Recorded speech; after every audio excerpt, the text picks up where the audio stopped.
Gaussian का पहला part हम ये पढ़ रहे हैं कि किसी प्रश्न में आवेश कहाँ पे स्थित है, ये निकलने वाला फिर से बात को निर्भर नहीं करता है। इसकी व्याख्या समझिए। अगर हम आपसे समय कह रहे हैं बच्चों, अगर हम आपसे समय कह रहे हैं कि इस वेलन से निकलने वाला इलेक्ट्रिक फ्लक्स कितना होगा, इस वेलन से निकलने वाला इलेक्ट्रिक फ्लक्स कितना होगा, वाई गॉस लॉ तुम कह सकते हो फाई ई बराबर क्यू अपॉन एफ एल है। गॉस लॉ बच्चों बहुत सरल है। गॉस लॉ में सिर्फ ये देखा जाता है कि उस पृष्ठ के अंदर आवेश कितने हैं, उनका सब का अलजेब्रिक सम यानी बीजगणितीय योग व्हाट इज एप्सिलॉन नॉट से और सुनो ये आवेश मान लो उठा के यहां रख दें, कहां रख दें, कोने में रख दें। अब आप मुझे पूछ रहे हैं कि अब बताओ इलेक्ट्रिक फ्लक्स कितना होगा, इतना ही होगा। बस वो आवेश पृष्ठ के अंदर रहे, अंदर कहां है ये बिल्कुल मायने नहीं रखता। कहानी किधर भी इधर आता। इससे अगर निकलने वाले इलेक्ट्रिक फ्लक्स की बात कर रहे हैं तो तुम बच्चों से जवाब देखो क्यू अपॉन एप्सिलॉन। पूछ रहे हैं कि इस वृत्त से निकलने वाला इलेक्ट्रिक फ्लक्स बताओ तो कितना होगा, क्यू अपॉन एप्सिलॉन नॉट ही होगा। अंदर वाला आवेश केंद्र पर स्थित है, कोने में स्थित है, इधर स्थित है, इससे बिल्कुल मतलब नहीं, बस वो आवेश पृष्ठ से घिरा होना चाहिए। ओके, इससे पूछे कितना बच्चों, इससे अगर हम पूछ दें तो आपका फाई कितना होगा, फाई की बच्चों हो जाएगा आपका क्यू अपॉन एप्सिलॉन। अगर जाकर उठा के मान लो इधर रख दो, केंद्र में रख दो, कितना होगा, वो भी इतना ही रहेगा। आवेश की स्थिति निर्भर नहीं करता है इलेक्ट्रिक फ्लक्स। कहानी क्लियर हो रही है। यहां आ जाओ, कितना होगा बोलो, क्यू अपॉन एप्सिलॉन। ये आवेश उठा के कोने में रख दो, इतना मान लो। अगर हम फिर आपसे पूछते इलेक्ट्रिक फ्लक्स बताओ कितना होगा, इतना ही होगा। सब दायित्व में कहते हैं कि इस बेलन से गुजरने वाला इलेक्ट्रिक फ्लक्स कितना होगा। तो हमने ये एक बात आपको समझाई थी कि उस पृष्ठ के अंदर कितना आवेश है वो रखो, और कैसे भाग कर दो ऐसा ये बिल्कुल मायने नहीं करता कि वो आवेश कहां से है। तो कितना हो जाएगा बोलो, क्यू अपॉन एप्सिलॉन। लेकिन इस प्रश्न में जो आवेश है वो केंद्र पर स्थित है, बिल्कुल बीच बेलन के बीचों बीच। और फिर आप ये कहते हैं कि इसके अर्धभाग से, ये बेलन का अर्धभाग बना हुआ है, ये बेलन का क्या है अर्धभाग, हम काट दिया इससे इतना हमने काट इसको अलग कर दिया। और फिर हम ये पूछ दें कि इसके अर्धभाग से कितना इलेक्ट्रिक फ्लक्स निकलेगा। बात समझ आई। पूरे बेलन से निकलने वाला क्यों बना करें, आवेश कहां स्थित है, केंद्र में। कंडीशन आवेश केंद्र में स्थित है। और फिर हम ये पूछते हैं कि इसके आधे बेलन से निकलने वाला फ्लक्स कितना होगा। तो आपको पता होना चाहिए यदि आवेश केंद्र में स्थित है तो आधे बेलन से निकलने वाला जो फ्लक्स होगा वो इसके आधे के बराबर हो जाएगा, दो का भाग होगा। कितना हो जाएगा, क्यू अपॉन एप्सिलॉन नॉट। लेकिन शर्त ये होना चाहिए कि आवेश केंद्र में ही स्थित हो। अगर आवेश केंद्र में स्थित नहीं, मान लो ऐसा होता जी आवेश यहां स्थित होता थोड़ी देर के लिए, तो पूरे बेलन से निकलने वाला फ्लक्स इतना ही होगा, अर्धभाग से निकलने वाला फ्लक्स फिर बदल जाएगा। यदि आवेश केंद्र में स्थित है तो अर्धभाग से निकलने वाला flux Q upon epsilon not होगा। यदि आवेश केंद्र में स्थित नहीं, ऊपर या नीचे दाएं बाएं कहीं है, तो उसके अर्धभाग से निकलने वाला फ्लक्स का मान बदल जाएगा। यदि केंद्र में है तो फिर आधे के बराबर होगा। ये बात है। इससे निकलने वाला फ्लक्स कितना होगा, इससे निकलने वाला फ्लक्स होगा क्यू अपॉन एप्सिलॉन नॉट। इसके अब जी इसका काट दिया हमने आधा हिस्सा, और आवेश केंद्र में स्थित है तो इस आधे भाग से निकलने वाला कितना होगा, अर्धभाग से। अर्धभाग से निकलने वाला फ्लक्स होगा क्यू अपॉन 2 एप्सिलॉन।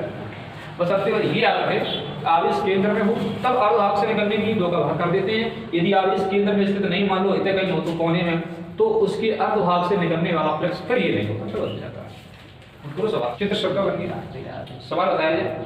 सॉरी 3 तुम्हारे प्रश्न हैं, एक का नाम S1, एक का नाम S2, एक का नाम S3।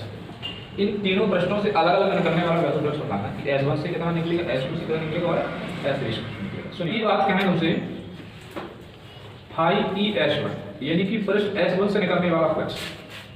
S1 देखो कहां पे है, ये है S1 कितना आवेश दिया हुआ है, Q1 दिया है। तो Q1 लिखो, किससे बात करोगे, एप्सिलॉन नॉट से।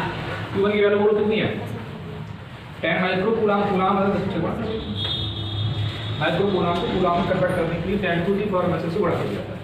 इसका मान जानते हो 8.85 इसकी और माइनस 100 करेंगे बच्चों तो ये आएगा 10/8.85 गुणा 10 की घात 12 में 6 बचे हैं। इसको आगे शॉर्ट कर लो, दूसरी बढ़ा लो, ऊपर 1000 कर लो बटे 885 10 की घात 6। ये आएगा तो आपका 1.13 गुणा 10 की घात 6। इसका जो न्यूटन मीटर स्क्वायर प्रति फाई ई H2 चाहिए, पृष्ठ H2 से निकलने वाला।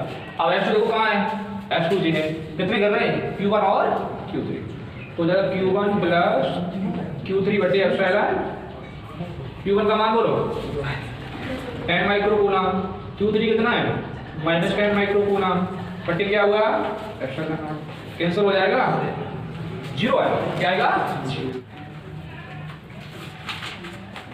फाई 3 H3 चाहिए। अब देखो बड़ा वाला जो पृष्ठ है वो कितने आवेश घेरा है, 3 आवेश घेरे हैं, Q1 Q2 और तो तीनों करेंगे अलजेब्रिक सम, Q1 और Q2 और Q3 बटे बोलो Q1 का मान बोलो, Q1 का मान है 10 माइक्रोकूलम माय डियर, Q2 बोलो वेरी गुड, यूनिट की तो जैसे लायक है नाश्ता भेजो इसको, ये -10 में व्हाट टैलेंटेड नहीं है, बात से आती ना इसको कैंसिल कर दो, 6 गुणा 10 की घात -6, गलती करी इधर भाई सुन कर दिया,